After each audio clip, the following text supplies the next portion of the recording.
Je dis bien des blocages. Tu peux prier Dieu. Mais si dans ton cœur tu es en colère, tu as fait que du bruit devant le Seigneur. Alléluia. Amen. Tu as élevé les mains pour rien devant le Seigneur. Tu as élevé les mains pour rien. Mais Dieu sait que Dieu veut que quand tu pries, tes pensées sont en connexion avec lui. Nous vivons les temps de connexion, n'est-ce pas? Les temps, moi je peux prendre mon ordinateur. J'ai amené l'ordinateur pour les enfants ici. Mais je sais que nous, dans ces lieux, il n'y a pas de connexion. Il n'y a pas de connexion. Parce qu'il n'y a pas les liens d'internet, n'est-ce pas? Mais sachez une chose, mes bien-aimés, que là où il y a la connexion, là où il y a le réseau, il y a la connexion, n'est-ce pas? Il faut se connecter avec Dieu. Il faut se connecter avec Dieu. Prier en tout lieu. Prier, c'est quoi? C'est rester en connexion avec Dieu. C'est rester en contact avec Dieu. Tu ne peux pas faire un Dieu de l'église. Que Dieu, il est seulement à l'église. Quand je sors de l'église, Dieu n'est pas là. Ou si moi je suis à la fête, Dieu n'est pas là. Moi, des fois, je prie même Dieu dans la fête. Amen. Je suis au matanga, je prie Dieu. Alléluia. Amen. Parce que partout, l'ennemi peut me toucher. Je me rappelle, hier, on était au deuil, là, on était à l'église Saint-Martin. Le pasteur Rémi, quand il prêchait, il a donné, quand il a fini de prêcher, il a donné l'exemple de quelque chose. Il a dit, il y a une sœur qui est partie au Congo, vers les Bandundu, dans un village où le camion passe une fois, pas par jour, pas par semaine, une fois par mois. Quand ça vient aujourd'hui, c'est fini. Quand ça part, il faut attendre encore un mois avant que l'autre camion vienne. Ça, c'est des coins reculés. Moi, j'ai déjà vécu des choses comme ça. Et puis, elle a prié. Elle a dit, non, Seigneur, réveille-moi demain matin à 5 heures, parce que le camion part à 6 heures. J'ai aimé beaucoup cet exemple. Le camion part à 6 heures. Et elle, quand elle s'est couchée, elle s'est réveillée à quelle heure? À 8 heures. Alléluia. Amen.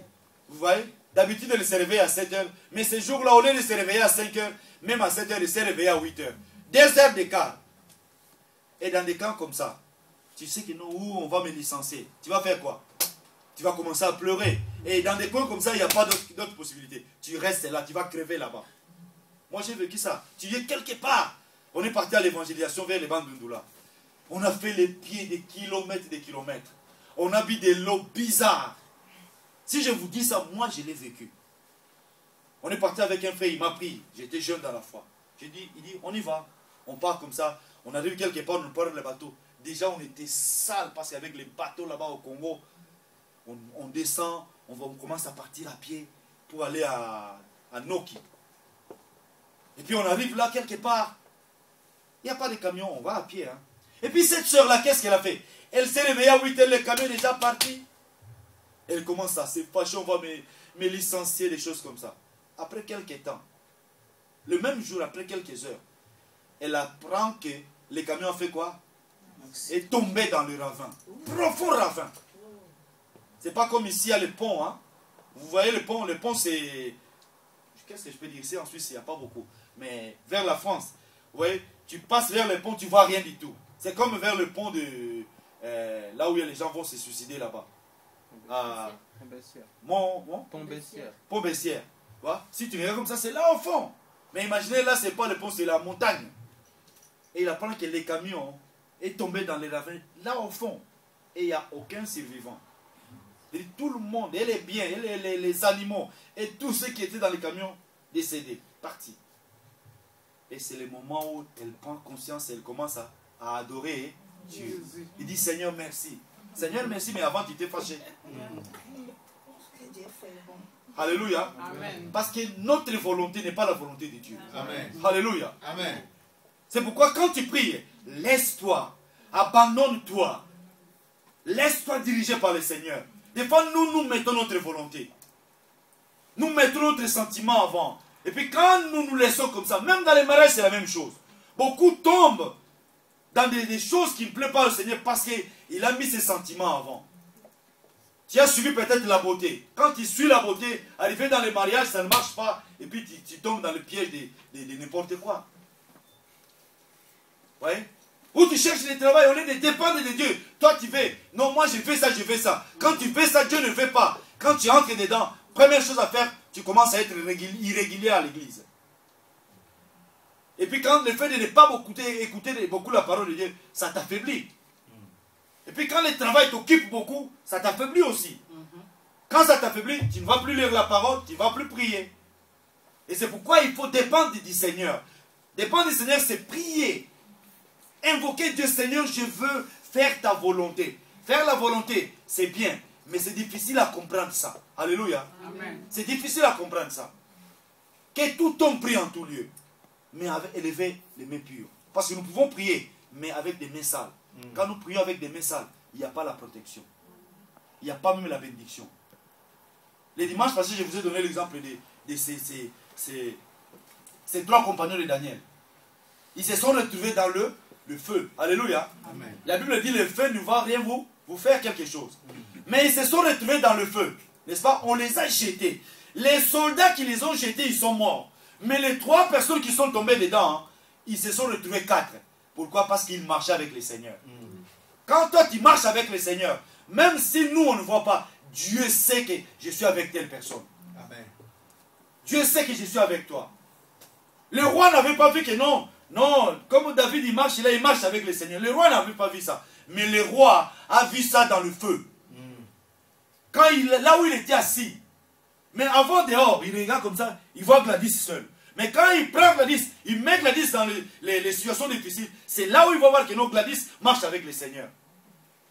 Il jette les trois personnes dans le feu, il regarde comme ça.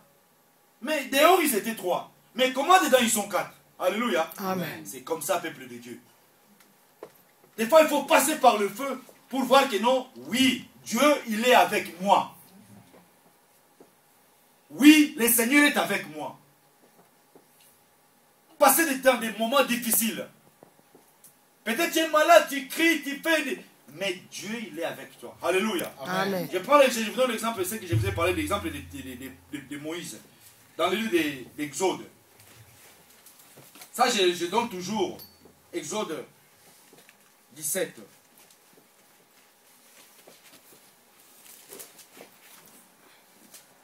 La Bible dit prier en tout lieu. Là, Moïse prie au niveau de la montagne. Exode 17, 8 à 13.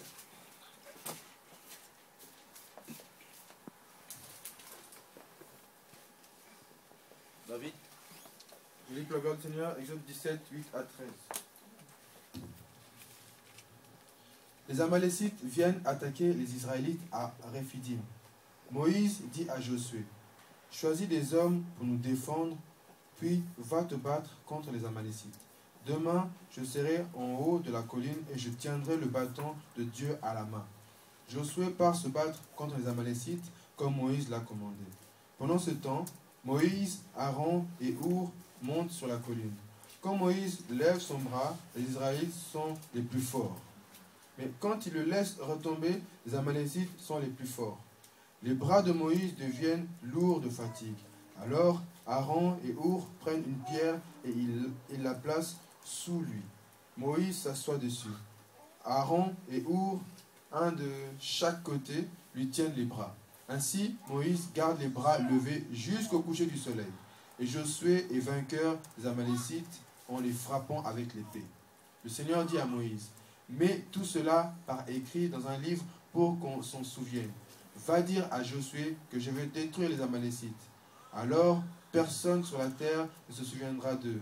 Moïse construit un autel. Il lui donne ce nom. Le Seigneur me donne la victoire.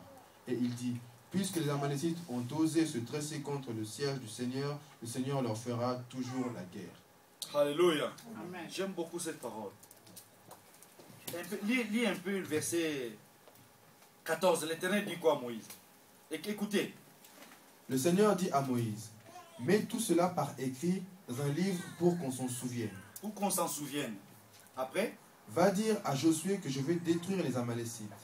Alors, personne sur la terre ne se souviendra d'eux. Alléluia. Amen. Personne sur la terre ne se souviendra d'eux. Pourquoi? Parce que Moïse construit un autel et lui donne ce nom. Le Seigneur me donne la victoire et il dit, puisque les Amalécites ont osé se dresser contre le siège du Seigneur, contre le siège du Seigneur, le Seigneur leur fera toujours la guerre. Alléluia. Amen. Ceux qui viennent te combattre, ceux qui viennent t'attaquer, si toi, tu es vraiment la femme ou l'homme du Seigneur, qui dépend du Seigneur, Dieu va te